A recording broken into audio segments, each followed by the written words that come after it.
Hi everyone, my question is describe the importance of manufacturing. The economic strength of a country lies in the development of manufacturing industries. पहला point, first point. Manufacturing industries help in modernizing agriculture, which form the backbone of our economy. It reduces the heavy dependence of people on agriculture sector and creates jobs in secondary and tertiary sectors.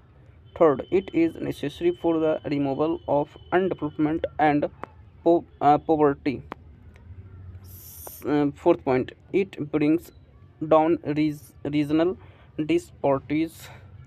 Fifth, export of manufactured goods expand trade and commerce and enhances prosperity. Sixth, it brings much needed foreign exchange. So thank you, like, share, subscribe. So thank you.